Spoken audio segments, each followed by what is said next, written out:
ทนานะเพิ่นนั่นแหละ แต่ก็ไปเฮ็ดโคกเพิ่นแตกบาดนี่ มานี่นะเพิ่นไปแต่เพิ่นเข้าไปเพิ่นไปตามบักฮุ่งบ้อง โดยไปตามบักพริกเด้คักขนาดนี่ว่าอยู่เนาะ ลุงจันทร์บอกคือเมีย โดย เพิ่น ลุงจันทร์เนาะพี่น้องเนาะมุมเก่ามุมเดิมเพิ่มเติมคือมีการวางแผนสิเดินทางขึ้นในไวๆนี้พี่น้องเนาะอีกครึ่งชั่วโมงพี่น้องเนาะสิพากันเดินทางขึ้นเพราะว่าตอนนี้ก็ทางลุงจันทร์เพิ่นก็ได้เดินทางเข้ามาหมู่บ้านแล้วพี่น้องเนาะมาซอยเวียกซอยงานทางเพื่อนอันป้าเบาเตียงทองนี่แหละพี่น้องเนาะเป็นญาติเพิ่นเนาะทางบ่เพิ่นกับหูบันไดก็น่าได้ยินคร่าวๆว่าสิเป็นป้าเพิ่นแหละพี่น้องเนาะเฮ็ดงานบุญให้เพิ่นหน่อยเนาะเมื่อกี้นี่ทางลุงจันทร์เพิ่นมาก็โอ้พี่น้องเอ้ย จักสิว่าจังไดเนาะมาสวยเหลืออันทั้งอันน้ำ30 แพ็คเนาะแล้วก็เงิน200,000กีบพี่น้อยไปหมู่บุญเมื่อกี้นี่เนาะแต่ว่าเกิดเหตุสุดวิสัยเกิดขึ้นพี่น้อยเนาะย่างไปลังครัวผัดว่าเห็ดโขกแตกพี่น้องเลยเนาะ โอ้ยเนาะฝนกำลังแกล้งหน่อไม้พี่น้อยเนาะทั้งอันพี่ช่างก็เพิ่นสะอ้วนบ่เนาะนั่นแหละตัวกระจอดอยู่หันพี่น้อยเนาะแต่เตรียมตัวแล้วแหละทางบ่เพิ่งก็เก็บเสื้อผ้าหน้าผมใส่กระเป๋าเรียบร้อยพี่น้อยเนาะ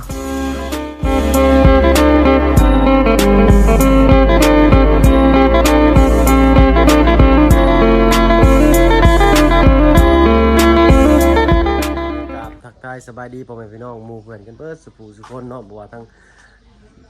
ในและต่างประเทศก็ยินดีต้อนรับเข้าสู่ช่องบ่เพิ่งเคยล่ะอีกคือเก่าคือเดิมพี่น้อยเนาะมื้อนี้ก็สิมีการเดินทางขึ้นไปเซโปนพี่น้อยเนาะทางบ่เพิ่งก็ไปหาตัดผมตัดซางให้สะอาดเรียบร้อยพี่น้อยเนาะแต่คือสิยังบ่สะอาดปานใดพี่น้อยเนาะ เว้าโน้มม่วนเด้อพี่น้อยเนาะเอ้าขึ้นไปรอบนี้ก็สิมีข่าวดีให้ทั้งน้องซ้อนอีกอยู่พี่น้อยเนาะได้ยินทางจันเพิ่นเกินมาเมื่อกี้นี้เนาะนี่แหละเพิ่นมาปุ๊บทางบ่เพิ่นก็ไปจับกล้องให้เพิ่นไปเลยเนาะเดินเข้าลังครัวก็เฮ็ดโขกไม่ครัวแตกไม่ครัวห้องน้ำโขกแซวๆพี่น้อยเนาะ บรรยากาศสิม่วนสิชื่นซำได้นั่นก็ทางช่องลุงจันคือคืนแน่นอนพี่น้อยเนาะบ้านนี้ก็ก่อนสิขึ้นไปก็เตรียมข้าวเตรียมของเนาะน้ำซื้อไว้ให้ลูกแป๊บนึงพี่น้อยเนาะมีแต่ลูกก็กินน้ำบ่ซื้อไว้ส่งนุ่มบ่เพิ่นก็มีกระเป๋าเตรียมข้าวของอันนี้ก็เอาไว้ใส่พี่น้อยเนาะมีส่งหรือว่าใส่ส่งขาสั่นไปเพราะว่าฝนตกนะพี่น้อยเนาะเกงขาสั่นมันก็สิดูบ่สุภาพเรียบร้อยแต่ก็คือสิบ่เป็นหยังดอกพี่น้อยเนาะเอาไปเฮ็ดแบบด้วยใจ เนาะว่าสิก่อนสิขึ้นไปก็สิไปเอาอันกล้วยที่น้องซ้อนเพิ่นฝากเป็นของฝากอยู่มาให้รอบเมื่อกี้พี่น้อยเนาะก็หลายมือหลายเว้นเด้บ่ได้ขึ้นไป4-5 มื้อเลยคิดฮอดน้องซ้อนจ้อยพี่น้อยเนาะพุ่นแหละก็สิได้แล่นขึ้นไปเอากล้วยหอมเนาะมาบ่มไว้จักวี2วีเนาะมาปะไว้ให้ทั้งลูกหลานเนาะหรือว่าทั้งอันครอบครัวป้าใหญ่ป้าเตอร์เนาะได้แบ่งให้กันกินพี่น้อยเนาะเป็นกล้วยหอมอย่างดีเลยพี่น้อยเนาะเว้ากันหลายใหญ่กันห่างทางมาเพิ่งก็สิเดินทางขึ้นไปหน้าเบาปุ่นสารวันกันแล้วกันพี่น้อยเนาะพอๆกันอีกเทื่อนึงอยู่พุ่นเลยเนาะมื้อนี้คือสิได้บุกฝ่าลุยฝนไปพี่น้อยเนาะเบิ่งสภาพอากาศและทางมาเพิ่งเขาไปตัดผมเมื่อกี้นี้ก็ฝนลงเม็ดพี่น้อยเนาะฝนไหลแบ่แลนเขาคอกแซวพี่น้อยเนาะพุ่นแหละพอๆกันอยู่ทางหน้าเบาบุญสารวันพี่น้อยเนาะพี่น้อยเนาะตัดภาพมาอีกบาทนี้ก็อยู่ทางหน้าแม่ตุ้ยเนาะมาพ่อพาเข่าอีกแล้วพี่น้อยเนาะเนาะจะถือกินแต่ใกล้ได้ข่อยยังได้ได้กินแลนมาแล้วได้ข่อยก็ได้โอ้เจ้าสบายดีเนาะเขากินได้สิไปเลยได้นี่โอ้ยเนาะกินยังหลายแท้มื้อแรกยังสิกินอยู่มื้อเที่ยงนี่แหละเนาะเสียงน้องว่าสิมาขอกล้วยน้ำมันไอเวนเนอร์เอาแล้วชุกละยังบ่สุกบ่คือยังเคี้ยวมันชุกเคี้ยวได้กล้วยนี่บ่ฮะกล้วยไม่ใช่น่ะกล้วยเบาซ้อนเนาะให้รอบกินนี่เด้ยังบ่สุกอยู่เนาะเอาละ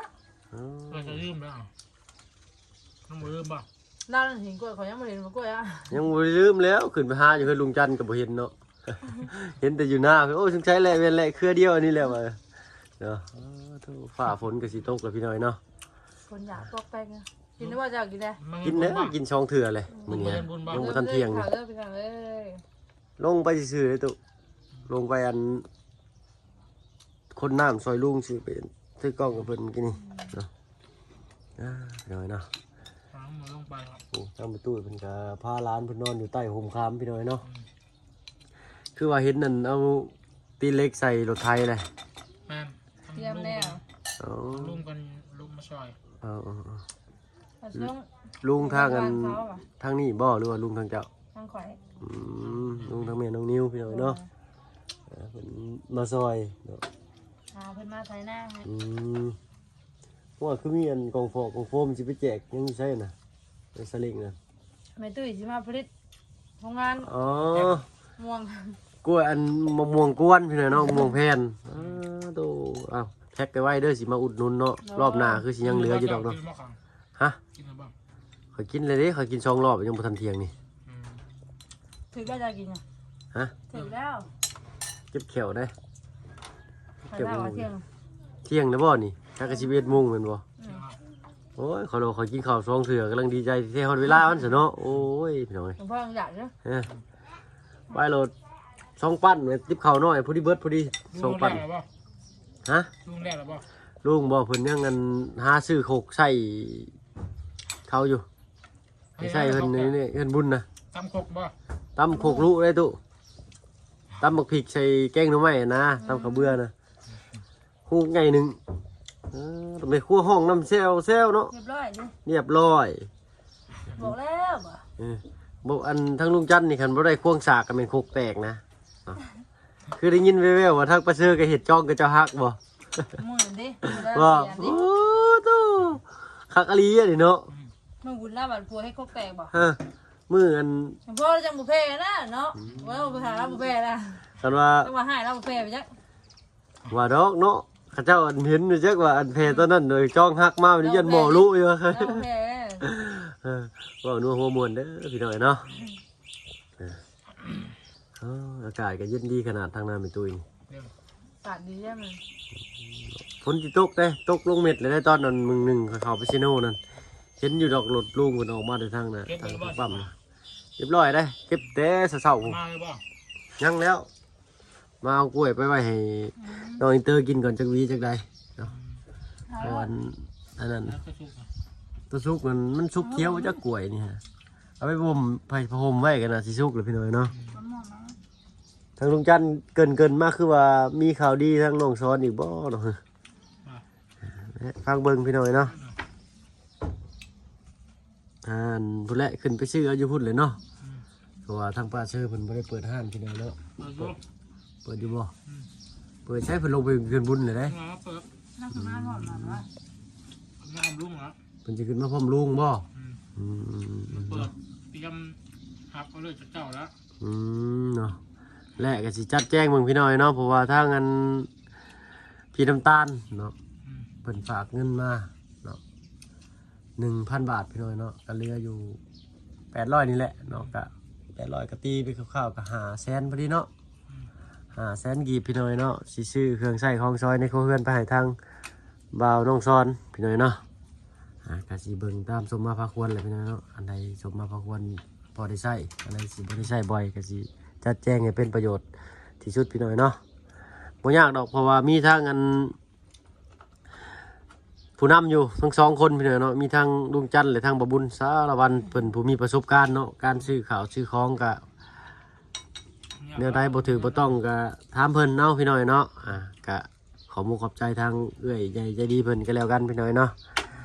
ที่บีแบ่งมาให้ทางบ่าวเพิ่นเป็นสะพานบุญให้พี่น้อยเนาะก็ขอมุกขอบใจเอื้อยเพิ่นเลยพี่น้อยกิน อยากเสื้อ กินแล้วแล้วก็ของหวานต่ออีกเนาะจังพ่อแล้วจังอุดมสมบูรณ์คือเด็กเม็กช็อตเมื่อกี้นี่ตัดเลยบ่ผมเจ้าน่ะโอ้เขาว่าสิไปตัดพร้อมเจ้าอยู่คอยจะย่านเจ้าตัดก่อนเขาก็เลยไปตัดก่อนเจ้า มีเวลา จนได้เวะอยู่จักขึ้นไปนี่ลุงจันทร์เพิ่นก็ตัดเลยเพิ่นคือสิบ่ได้เวะให้ดอกบาทนี่ ไปหลายคนจำที่ ขันหลายคน2 คน3 คนนึงว่า3 คนบ่ได้อีก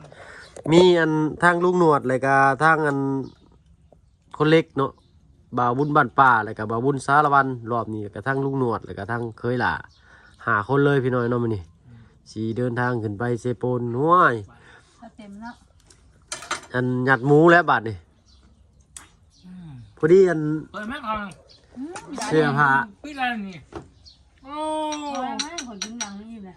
เสื้อผ้าเฮาสิบ่เปียกบ่เฮาไว้ถ่ายรถบาดนี่เนาะ เสียพระ ฮะ นะครับหาผม ก็คนฝนตกเขาก็เข้าไปได้ก็รู้ เอาไปในได้ถุง มันนะ ถุง5 ถุง หาลงยางเอา ถุงยางชบบ่ตุเนาะโอ้ยเริ่มเงียบๆแล้วบาดนี้โอ้กินขี้ยากนี่เนาะ ข้าวกล่องเลยนะ พี่น้อยเอ้าเห็นในแกน้ำลายแตกนะเพิ่นเนาะเขาบอกม่วงเพิ่มๆไม่ว่ากรอบๆมามักอยู่ทางบ่เพิ่งนี่เห็นอยู่2-3หมากอยู่มือลงมาก่อนคือสิลายกว่าเก่าอยู่พี่มักม่วงเพิ่นพี่น้อยเนาะจำเพิ่นสิกินผู้ที่เครื่องกระถางกับกระมังหนึงกล้วยแผ่นกับทั้งแม่ตุ้ยเพิ่นก็เฮ็ดโอ้เนาะกล้วยตากขอโทษขออภัยมักม่วงแผ่นมันสิว่ากล้วยตากโอ้ยเนาะเอ็ดอยู่พี่ก็มีฝนทำเลยนี่เอาลงบ่เพิ่นบ่เปียกดอกเนาะเอ้าพุ่นแหละสิไปหาอันลักเอากล้วยเพิ่นพุ่นแหละพี่น้อยเนาะพอได้ให้ทางอันน้องอินเตอร์อันไปกินพี่น้อยเนาะอันเด้อตู้เด้อเด้อหาลักกล้วยกันเด้อน้องอันวินเนอร์ก็นอนอยู่หลุมพี่น้อยเนาะเตรียมความพร้อมไว้ให้ทางอันแม่ลูกอ่อนก่อน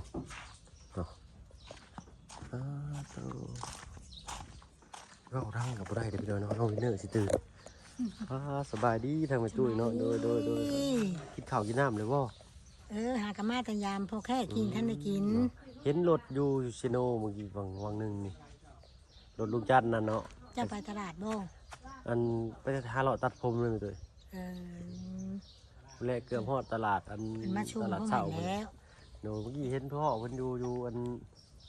เพิ่นบุญนี้เนาะ เป็นลูกเพื่อนบุญนะ โดยเพิ่นไปอันมอบน้ำ30 แพ็คกับเงิน200,000 กีบเนาะเฮ็ดอุปโภคนานะเพิ่น ฉันแหละ แต่ก็ไปเฮ็ดโคกเพิ่นแตกบาดนี่ มานี่นะเพื่อนไปแต่เพื่อนเขาไปแต่เพื่อนไปตามบังหุ่งบ้อง โดยไปตามบักพริกเด้คักขนาดนี่ว่าอยู่เนาะ ลุงจันทร์บ่คือเมี โด ย ย เพิ่น ลุงจันทร์เนาะ คน รอบก่อนก็ทั้งเมียเพิ่นเนาะเฮ็ดจ้องฮักเพิ่นว่า เป็นอย่างนี้เนาะ คักอะไรอันนี้เนาะ โคกใหญ่เพิ่นน่ะวะ โดยของใหญ่ได้เป็นตัวเอง แม่เพิ่นสิไปหายืมโคกมาตำนี่กับพ่อแห้งค่ะ เป็นชื่อใส่แล้วได้ ชื่อเพื่อนไทย จังว่าเพิ่นเอาเงินทั้งเมย์น้องเชื่ออันไปชื่อแล้วบอก เอ ให้เอาเงินไปชื่อเนาะได้ใส่สดใส่เพิ่นก่อนเพิ่นเนาะ จักราชีเอ็มจักราชีหัวเนาะ ในครัวในห้องโบกมือน้ำเซลสิได้โอ้ยโอเคเขาแตกไง เพิ่นเรียบรอบเราเนาะ โดยในครัวเพิ่นสิได้โคกเลยเนาะจะได้อะไรเนาะเป็นเหตุสุดวิสัยพี่หน่อยเนาะเอ้า บ่ขาดได้เนาะนี่กินชอบเนาะ ดอกครับพี่หน่อย สภาพเป็นยังบัดนี้ มาอันหลักกล้วยเจ้าก ล้วยใช้น่ะ นี่ทางเตียง โอ้กล้วยมาไม่ตุ้ยบ่ได้ฮู้ได้ ยังบ่ทันชุกได้ประตูเลยเนาะเดี๋ยวเบิ่งก่อนเนาะครับเอามารอบเมื่อกี้นี่ได้ไหมตุ้ยมาเปิบ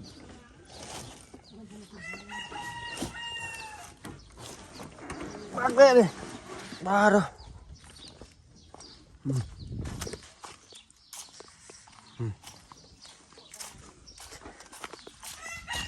เสื้อหนึ่งขึ้นมาพันแต่ป้ายบ่ไหมตุ้ยเดี๋ยวไป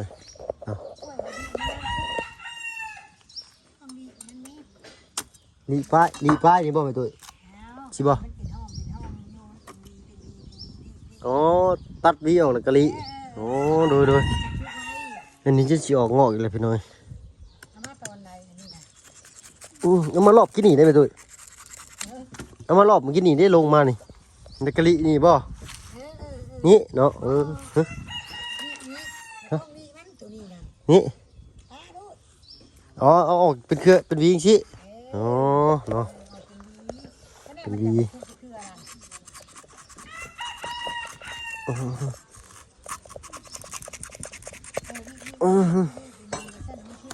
โดยนี่โอ้โดยทางอันน้องซ้อนเพิ่นเป็นของให้ของฝากของต้อนเพิ่นบ่มีหยังให้เพิ่นว่า อันว่าบัดของอันพ่อน้องเชื่อน้องมาที่ชุกไม่ได้ค่ะ รอบใดกล้วยกล้วยน้ำมันบ่อ๋ออันนะฮะรอบก้อนอ่ะนะอันนี้รอบเมื่อกี้นี่ได้นี่ เรากล้วยอันว่าใช่กระเป๋าละบ่ แมน อันนี้ไร รอบก้อนได้นะ มันบ่ อันนี้รอบเมื่อกี้นี่โอ้ถือกล้วยเลยพี่น้องโอ้กำลังหอม อันนี้ไปท่านมันก็ชุกไว้ กำลังหอมเพิ่นว่าเนาะโอ้เพิ่นเอิ้นกล้วยไข่บ่แม่ตุ้ย แม่ แคบได้กล้วยนี่เนาะ แม่มันนานชุก มันหอมได้นี่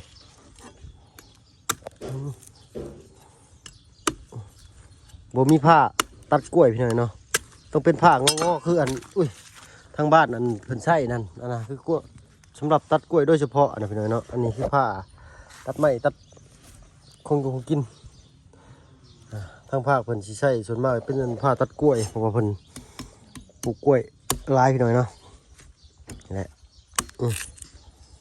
เอาบาทนี่ก็บ่เป็นหยัง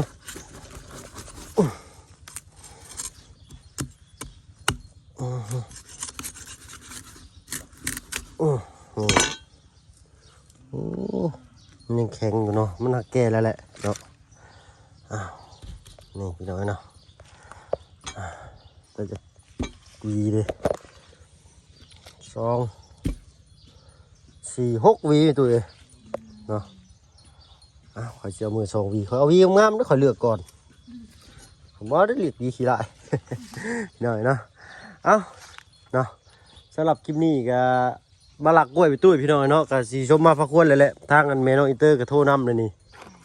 หลัก2วีเด้อไปตุ้ยเด้อ โอ้ยเอาโลด หลัก2วีเด้อบ่บุญเด้อขอยเอาวีงามๆเด้อขอยได้เนาะฮะ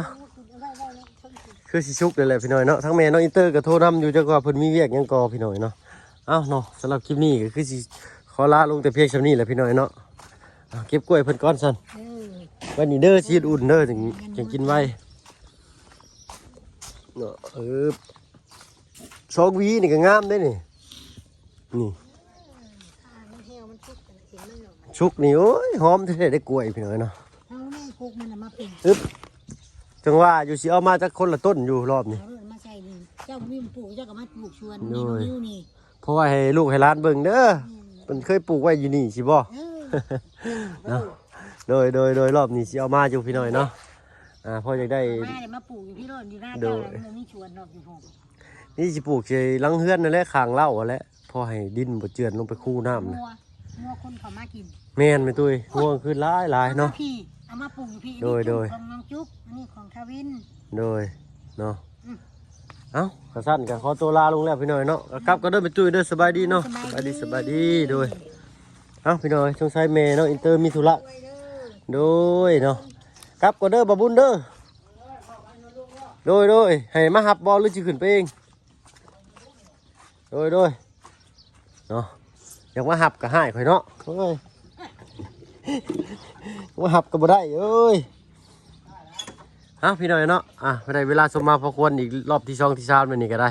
ฝนก็ลงเม็ดมาแล้วเนาะสำหรับคลิปนี้ลาแล้วพี่น้อยเนาะพบพ่อกันคลิปหน้าในระหว่างการเดินทางเขาสิพบพ่อยังแน่ใน